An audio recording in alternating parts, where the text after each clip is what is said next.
we're going to talk about finding measures of central tendency. And a lot of you might already know this. Mean, median, mode, range. Everybody lower your heads, close your eyes. Lower your heads and close your eyes. Raise your hand if you are not 100% sure what I mean when I say mean, median, mode, range.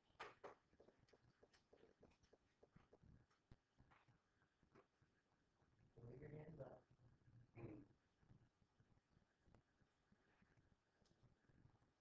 Okay, lower your hands. Perfectly fine. Leave your heads down.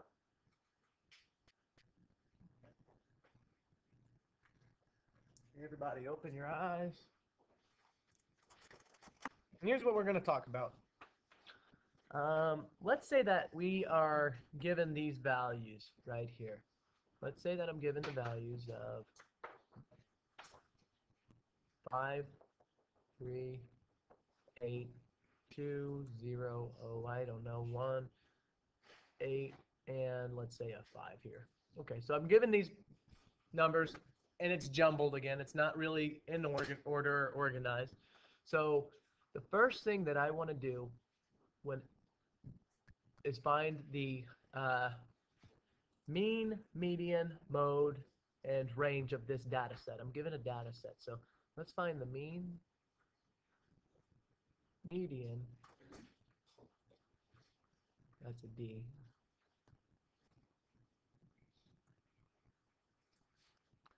mode, and the range.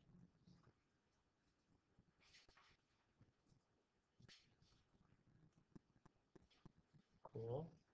So now what I want to do from here, instead of just having an unorganized list, what really helps, especially when central tendency is involved, you're going to want to reorganize it in order from least to greatest. So 0, 1, 3, 2, 3, 5.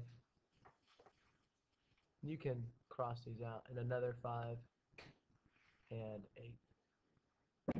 And also another 8. So now I have all my values, and they are listed in order. And let's just count all these values up to see how many I have in total. I've got 2, 4, 6, 8 values in this set, 8 different values. All right, so let's move on from here and find the mean. Well, the mean, what it's really telling me to do is to take the sum of all of these values, the sum of all 8 values, and divide it by the total number of values. So how many values do I have here? I got 8 values, so I'm going to divide it by the total number of values.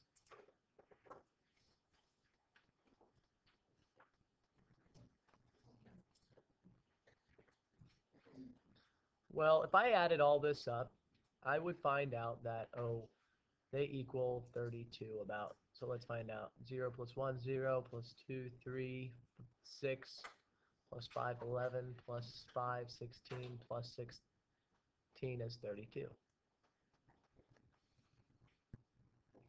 Equals 32 over my total number of values, which is 8.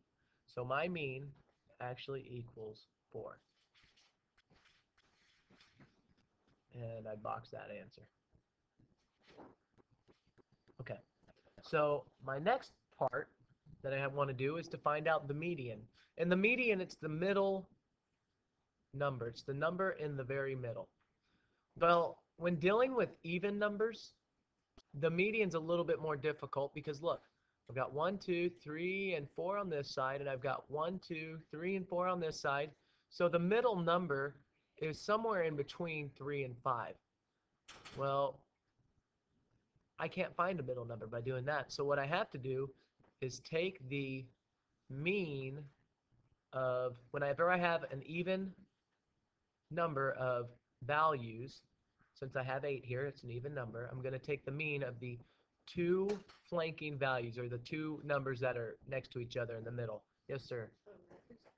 Yeah, go ahead. So 3 plus 5, because I'm finding the mean, just like above. 3 plus 5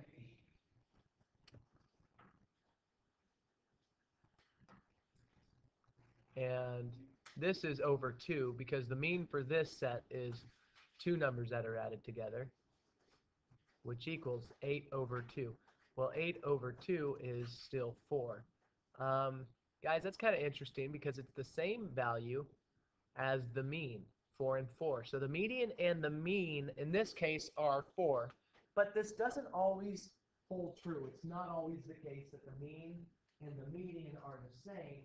So sometimes what you're going to have to do, actually not sometimes, I'll say all of the time, or majority of the time, you're going to want to calculate each of these values out because they're not always going to equal the same thing. In fact, many times they are different from each other. Do-do-do. Okay. So now let's say, hey, so now what could my mode be here? Well, my mode is the number that occurs most often. So what numbers do you see, Kaylee, that occur most often? 5 and 8. And they both occur twice. So they occur the same amount of times, and they occur most often. So your mode in this case is both 5 and 8. And the range. The book doesn't tell you to find the range. I'm just going to go over it just again. Guys, what's the range of a set of values? Is that what you're going to say, Emily? Yeah, it's the difference of the greatest or largest number and the smallest number. So 8 minus 0 equals, so my range is 8. My mode is 5 and 8. My median is 4. And my mean is also 4. Now let's move on from here. What's up? I gotta wait till Peter gets back.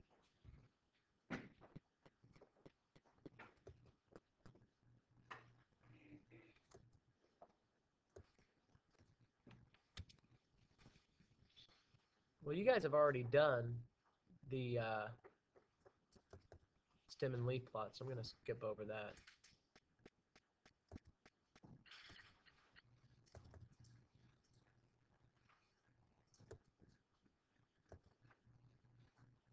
Hey guys, here's a cool thing. Let's say that I'm given, this is not something that you'll find in the book, but let's say that I'm given these values.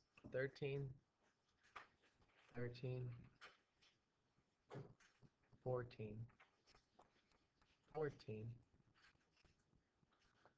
15, 15. What would my...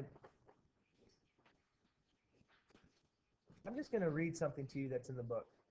The mode and the way that it's defined in the book, it's the value or values that occur most often.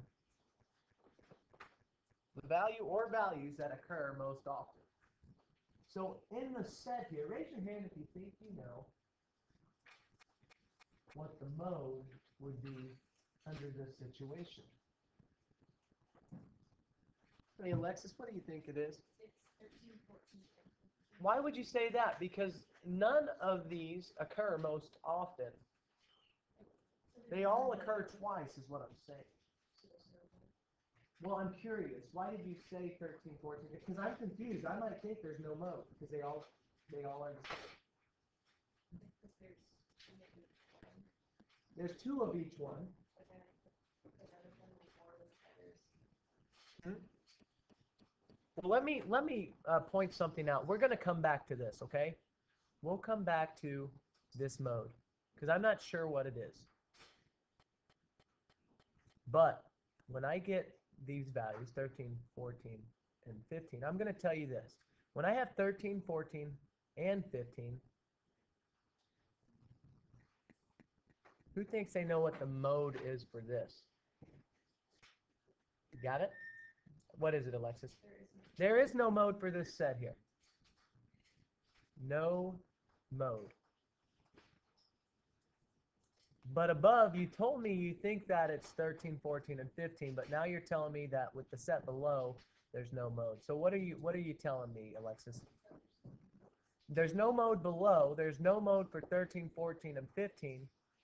However, when numbers occur more than once, when a set of numbers occur more than once, then you can have a mode. And like Alexis said, it's 13, 14, and 15. And how many different sets of numbers are we dealing with here that are the mode? 3. So what we end up calling this is trimodal. It's trimodal because tri meaning 3. There are 3 modes. It's trimodal.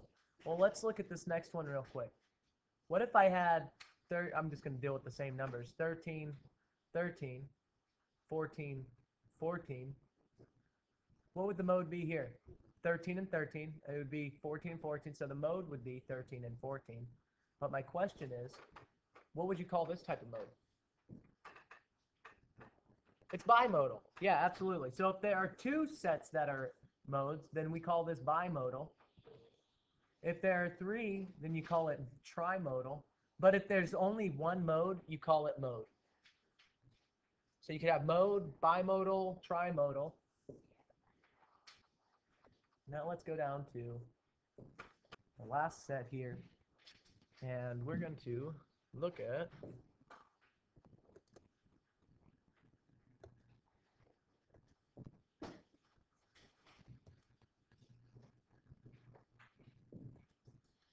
sometimes we in data sets, sometimes you're given a data set where when you're calculating the mean or mean, they're way off. Median, there's something screwed. Just one of the values is way off. And what typically happens when you're collecting data is sometimes you've got a value that is far out there. It's not the same as everyone else. It would be like, so we have a hot dog eating contest, and I don't know, who loves hot dogs? Who just really loves hot dogs? Okay, Isaac, I'm going to use you as an example. This doesn't hold true for you. Let's say we all race Isaac in a hot dog eating contest, and we could only eat within a minute 5 hot dogs, all of us. So our mean, obviously, would be 5, because we all eat about 5 hot dogs, right? But Isaac is the man and the champion at hot dog eating contest. He trains for it all year round. He eats like Kobayashi and 60 hot dogs, right? He eats 60 hot dogs in one sitting within 1 minute. That's a hot dog per second. So what Isaac, we call him an outlier because he is just so far out of our data set. So sometimes we want to get rid of an outlier in our data set because it could throw off the mean. What would our mean be with when Isaac eating 60 hot dogs compared to us eating 5 hot dogs? Well, there are, let's just say roughly 20 of us, Isaac being one of them. So we would have 19 5s and then plus 60 and divide that by 20. And that would be our mean. So that would throw our mean off compared to, I'm gonna switch. It would throw off our mean of 5 to a different value. But I'm going to switch and actually throw down a set of data here that we can look at. So let's say that I'm given the values of 9, 6, 9. Let's call this one 91. 5, 7, 6, 8, 8, 7, and 9. So now, what's the first thing I want to do when I get a jumbled set of data? Organize it. So let's go ahead and organize this stuff. Well, 5 looks to be my smallest value here. We're going to say 5, 6, 6, 7, 8. I think there are 2 7s. 7, and then 8, and 8, and 9, and 9. Cool stuff. So now this is all organized. And I've got 2, 4, 6, 8, 9 numbers within my data set. So 9 different numbers. I'm just writing 9 numbers there. That's just a 9. I know that one's tough to see. I'll get a better color here. So that's 9 different numbers here. And the first thing I want to do is I'm going to look at the difference of the central tendencies of mean, median, and mode with all of the numbers, and then I'm going to take one of the numbers out, and that number is the outlier. So the first thing we need to do is locate the outlier. Raise your hand, Siobhan, if you think you know what the outlier is. That last value, I forgot to put one in, by the way.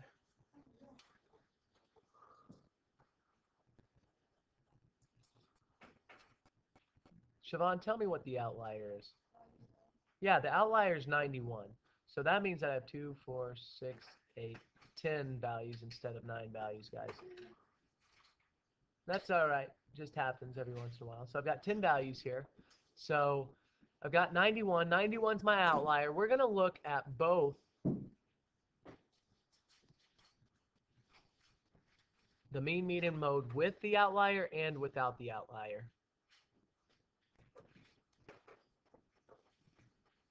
What I'm going to do is create my chart, my table here.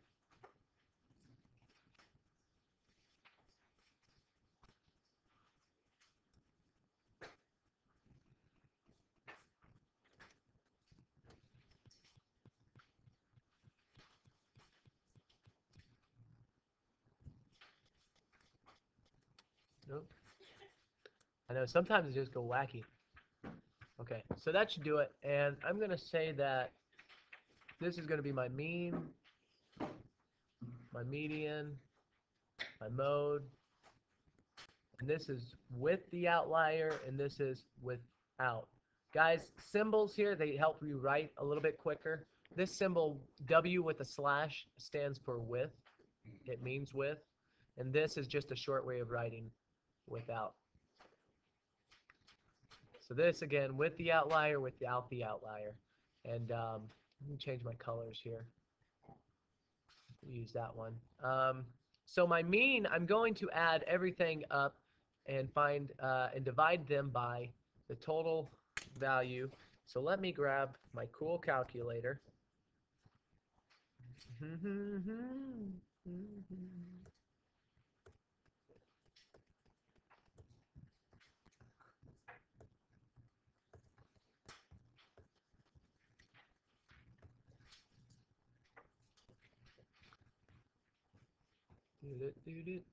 And I'm not going to put it on the screen.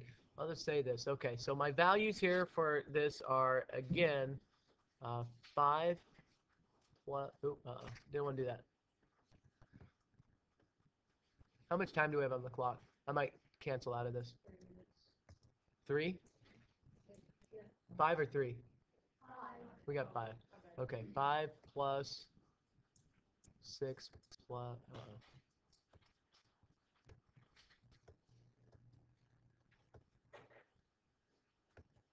So I'm just taking the mean, I'm adding all these values up.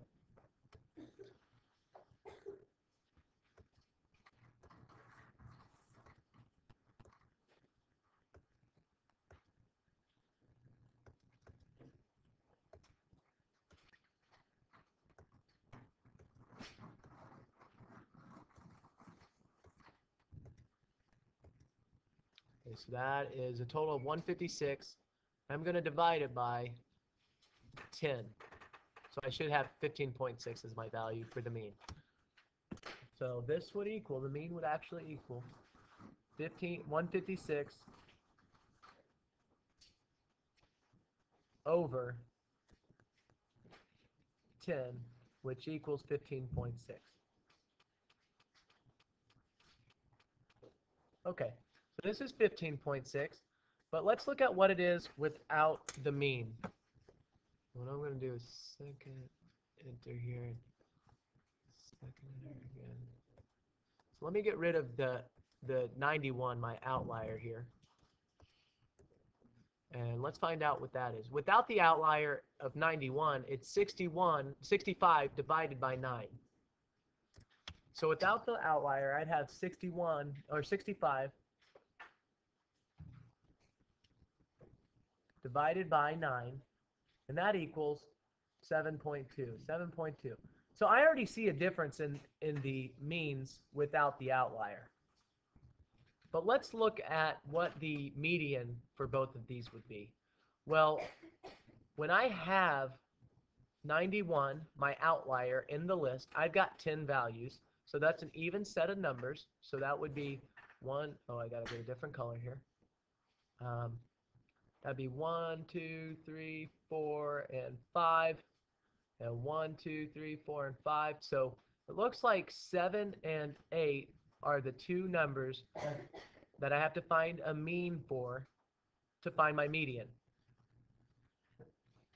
So 7 plus 8 is, Grace, 15 divided by 2. Yep, 15 divided by 2, which is 7.5. So 15 divided by 2 is 7.5. So 7.5 is my median for with the outlier. But let's find out what it is without the outlier.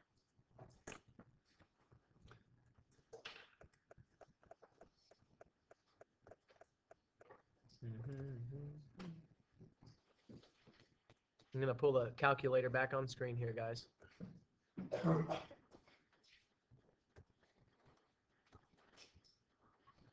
All right, so now we're going to do every number except for 91. How are we on time here? 3 minutes, good.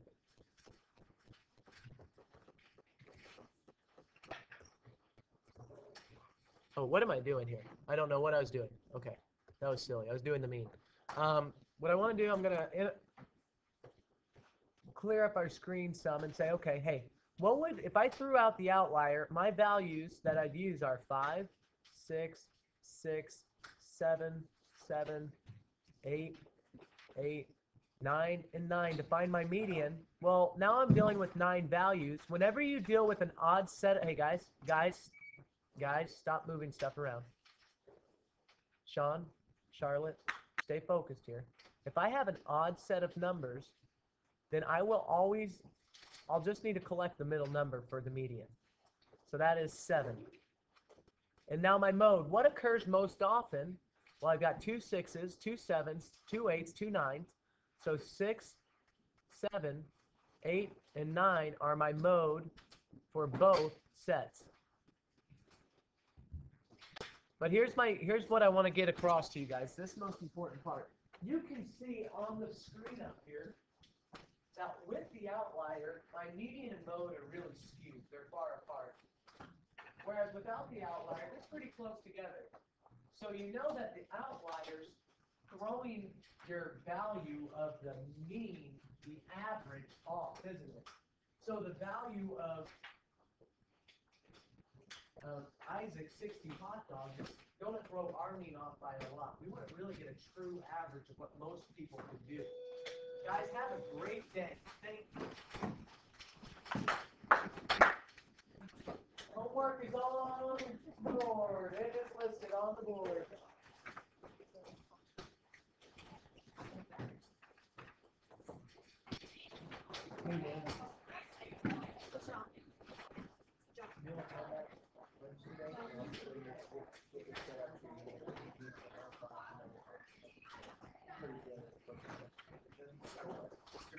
Yep.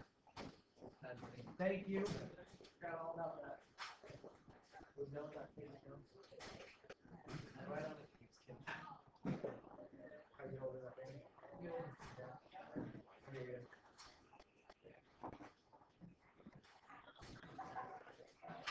Keep your head up and your chin down, buddy. You'll be all right.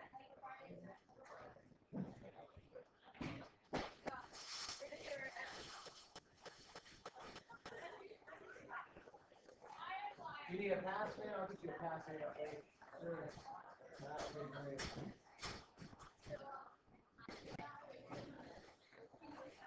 Now, I won't be able to do this for you every day, the pass.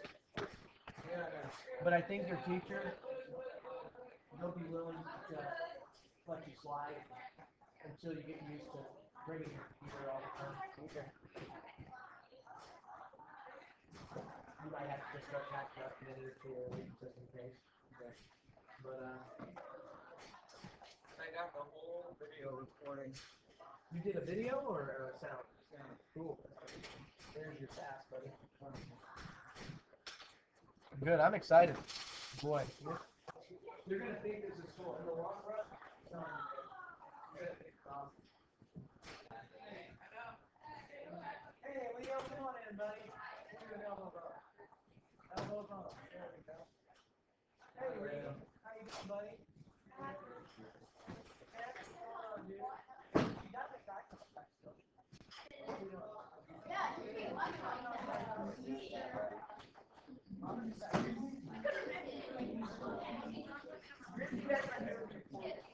Coach, we're all coaches here.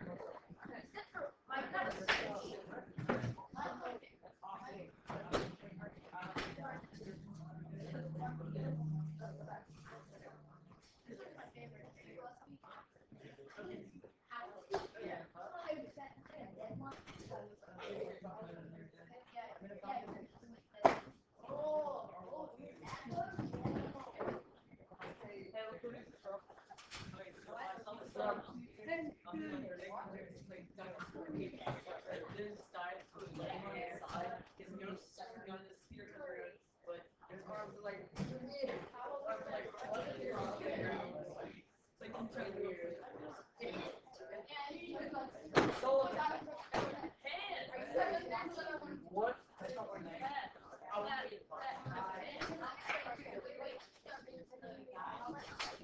Oh.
Guys, pull out your note. Label it 4-3. We got through the back-to-back weight squat yesterday. We did.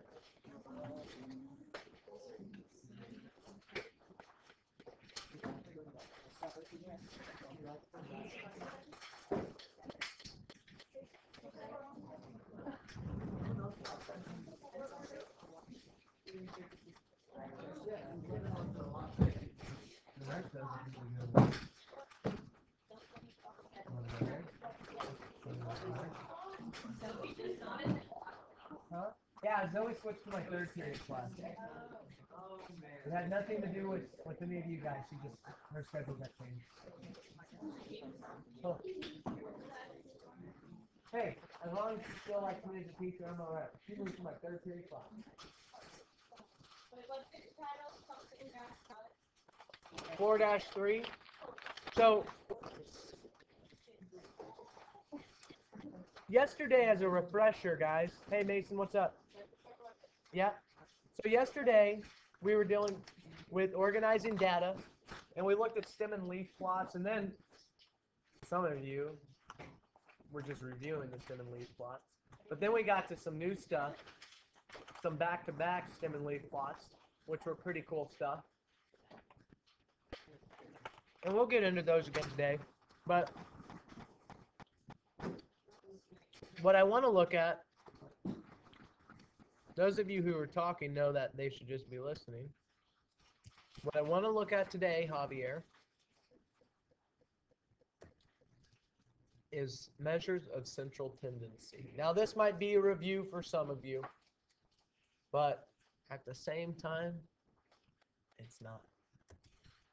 Pretty cool, huh? You thought that? Huh?